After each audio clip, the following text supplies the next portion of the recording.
lagi mong tatandaan, diyan ka nagsimula. Yung 100 piso nila ang bumuhay sa'yo nung ikay walang animal ka. Isipin mo, sumikat ka, pangit ka. Diba? Ang dami nagpapapicture sa'yo dahil kahit pangit ka. Hihiyain mo pa. Tingnan mo naman itsura nung nagpapapicture sa'yo at sa itsura mo. Dapat kung binigyan ka ng pagkakataon ng Diyos na mapunta ka dyan sa ganyang pedestal, lalo kang maging mapagpakumbabang animal ka. Biruin mo, ang haba, ang layo ng pinanggalingan, pipila ng 3 oras para lang makita yung diwatang engkantong lubugang panga. Bago yung sasabihin, lilipas ka rin kuya, busy ako. Meron pang isang OFW, tinalikuran niya. Galing yata ng Saudi o galing ng Kuwait. Ay tinalikuran, ay di gago tong lintik na ito. Tignan mo naman yung itsura ng diwatang lubugang panga. Ay mukhang kabayo tapos kung maka-isnab ng tao, mukhang dugyot. Alam mo yung dugyot? Oo. Ay kung mang-isnab ng tao, ganun-ganun na lang. Ay, masakit sa damdamin yon. Diwatang lubugang panga. Advice ko lang sa'yo, maging makatao ka na, ha? Huwag kang magyayabang.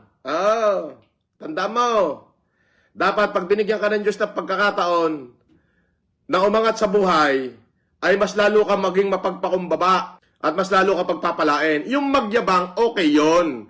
Pero yung manghamak ka ng kapwa, ay hindi yun okay. Katulad nung may nagpapabati sa'yo, galing pa sa malayo, ay sabi mo, ililipas din yan, kuya.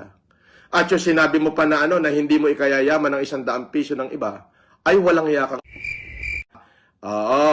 Maging mapagpakumbaba ka at nang lalo kang pagpalain. Okay lang yung magyabang ka, yung, mayaman na ako, marami na akong ganito. Okay yon. At least wala ka tinatapakan.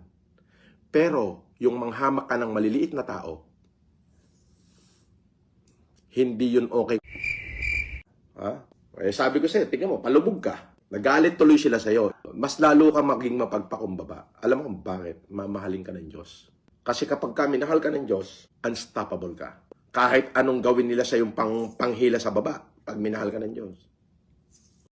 Buti pa ang yabangan mo yung mayayaman. Yun! Lilipas din yan, kuya. Tapos nagsabi ka pa na, hindi mo ikayayaman ng kanilang 100. Pag nakita kita, baka kaltokan kitang pangit kang mukhang ulikbang kabayong lubugang panga Magpakababa ka hanggat may oras pa. Baguhin mo yung ugali mo.